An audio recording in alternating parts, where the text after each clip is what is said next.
अगर आप किसी शहर के कलेक्टर हैं और आपके शहर में बहुत से बच्चे आत्महत्या कर रहे हैं तो आप क्या कदम उठाएंगे? बच्चों को बैठाकर समझाएंगे, योग और मेडिटेशन करने की सलाह देंगे, माता पिता को बच्चों को संभालने का प्रशिक्षण देंगे, या फिर बच्चों के लिए सलाहकार नियुक्त करेंगे जो उनकी काउंसलिंग कर सकें? जी नहीं, यदि आप भारत में हैं तो आप पंखे में स्प्रिंग लगवा देंगे ताकि उससे लटक कर कोई मर ही ना सके।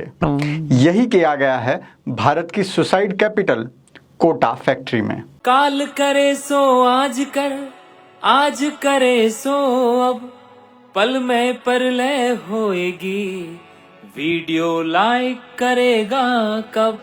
हेलो और नमस्कार मित्रों। कुछ विषय ऐसे होते हैं जिन पर हंसना उचित नहीं होता, लेकिन हमारे देश में सरकारी तंत्र ऐसा है कि हंसी आ ही जाती है। राजस्थान की कोचिंग सिटी कोटा में अचानक से बढ़ी स्टूडेंट्स की आत्महत्या की घटनाओं को देखते हुए प्रशासन ने एक नायाब तरीका ढूंढ निकाला है। कोटा के डीएम ओम प्रकाश बुनकर ने एक आधिकारिक सूचना जारी करते हुए कहा है कि कोटा के सभी हॉस्टल्स और पीजी में पंखों में स्प्रिंग लगाना अनिवार्य कर दिया गया है। अब सभी स्टूडेंट्स को किराए पर दिए जाने वाले घरों में ये स्प्रिंग वाले पंखे लगे होने चाहिए। इन पंखों से लटक कर अगर कोई जान देने की कोशिश करेगा तो स्प्रिंग से पंखा धीरे धीरे नीचे आ जाएगा और बच्चे की मृत्यु नहीं होगी। समझ नहीं आ रहा इस समाचार पर हंसा जाए या रोया जाए। तो चलिए पहले हंस लेते हैं। ये देखिए, ANI ने बाकायदा वीडियो जारी किया है कि ये पंखा काम कैसे करता है।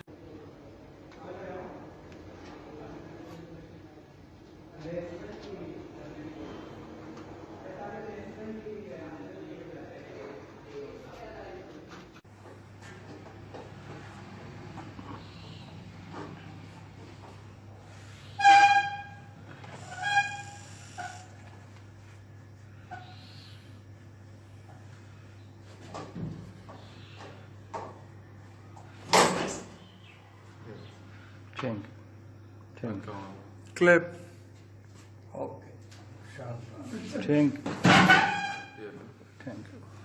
आगे नहीं देखिए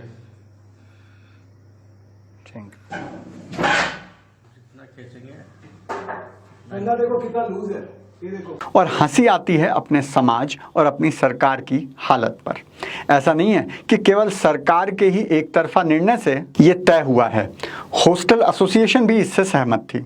जिस देश में, जिस समाज में अपने बच्चों को आत्महत्या से बचाने के लिए हमें पंखों में स्प्रिंग लगवाने पड़े, हमें तो खुद ही डूब कर मर जाना चाहिए। सोचिए कैसा समाज पैदा कर रहे हैं हम उनके लिए। और आप लोग ये सोचकर खुश ना हो कि छोड़ो जी, वो तो बच्चे ही मानसिक रूप से कमजोर होते हैं जो इस तरह से काराना कदम उठाते हैं। उनकी परवरिश ही गलत होती है। वो क्या इस कठोर दुनिया का सामना कर पाते? स्टूडेंट लाइफ में तो फिर भी माँ बाप पर कमाने का जिम्मा होता है। इसके बाद तो नौकरी की, परिवार की, पैसे की सब जिम्मेदारी अपने ही कंधों पर लेनी होती है। नहीं, हमारे बच्चे इतने कमजोर नहीं हैं। मुझे चिंता उन 22 बच्चों की नहीं है, उन 22,000 बच्चों की है जो कोटा में पढ़ते हैं और कभी ना कभी उनके मन में भी आता है कि छोड़ो यार, और नहीं सहन हो रहा, मुक्ति दिला दो भगवान।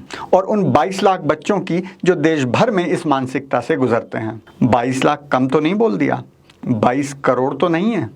और ये भी सोचने की जरूरत नहीं है कि उस स्थिति में पहुंचकर भी अगर कोई निकल आए तो वो जीवन भर मार नहीं खाएगा। ये जो कहावत है, what doesn't kill you only makes you stronger, ये बस एक कहावत है। ये बेबसी हमेशा आपको मजबूत ही नहीं बनाती है, कमजोर भी कर देती है। और बच्चों को इस हालत में लाने का जिम्मेदार और कोई नहीं, हम हैं। क्यों किसी डीएम को चिंता करनी पड़े कि बच्चों को आत्महत्या करने से कैसे रोका जाए? कौन जिम्मेदार है इस प्रेशर का? अरे भूल जाओ कि कोचिंग इंस्टीट्यूट या साथ पढ़ने वाले बच्चों की वजह से कोई मरने जैसा कदम उठाता है। वो कैटलिस्ट जरूर होते हैं, लेकिन कभी प्राथमिक कारण नहीं होते। कारण होता है अपेक्षाओं का बोझ जो वो गांव से, घर से लेकर आता है। वो ताने जो उसे बचपन से सुनाए जाते हैं कि पढ़ेगा नहीं, IIT क्लियर नहीं करेगा तो क्या होगा? लड़की है तो हमारे पास दहेज के पैसे नहीं हैं, IIT नहीं निकला तो शादी कैसे होगी तेरी?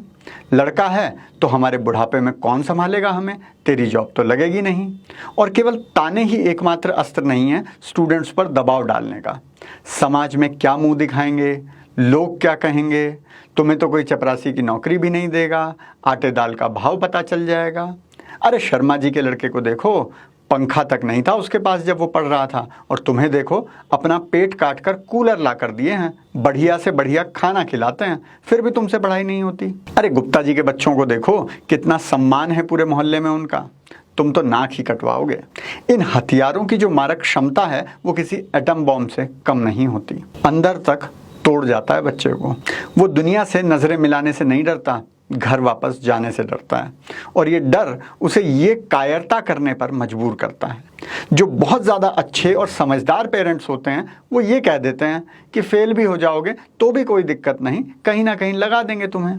लेकिन क्या कभी खुलकर अपने बच्चे से कहा है, फेल भी हो जाओगे तो भी हमें तुम पर उतना ही गर्व रहेगा, हम तुम्हें उतना ही प्यार करेंगे और तुम्हारे टैलेंट पर प्रश्न चिन्ह नहीं लगाएंगे। मुझे लगता है समय आ गया है कि अब बच्चे पैदा करने से पहले माँ बाप का टेस्ट लिया जाना चाहिए, ये देखने के लिए कि कहीं वो लेबोरेटरी के चूहे तो पैदा नहीं करना चाहते, रोबोट तो नहीं पैदा करना चाहते। अपनी महत्वाकांक्षाएं जो या तो वो खुद पूरी नहीं कर पाए या अगर पूरी कर ली तो अपने बच्चों को उससे कमतर बर्दाश्त नहीं कर सकते, बच्चों पर तो नहीं लादना चाहते। और इसमें सबसे मीठा जहर पता है कौन सा होता है? बेटा हम तुम पर कोई प्रेशर नहीं डाल रहे, बस आईआईटी में हो जाए तो हमारा सपना पूरा हो जाए। अपने बच्चों पर थोड़ी दया कर लो। मानस और मानुष में आज हम सुनेंगे अरण्यकांड दोहा संख्या 12 चौपाई संख्या 2। श्री राम मुनि अगस्त्य के आश्रम में पहुंचे और उन्हें प्रणाम किया। कुशल जानने के बाद श्री राम ने अपना आशय स्पष्ट किया। अब सो मंत्र देहु प्रभु मोहि, जेहि प्रकार मारो मुनि द्रोही, मुनि मुस्कान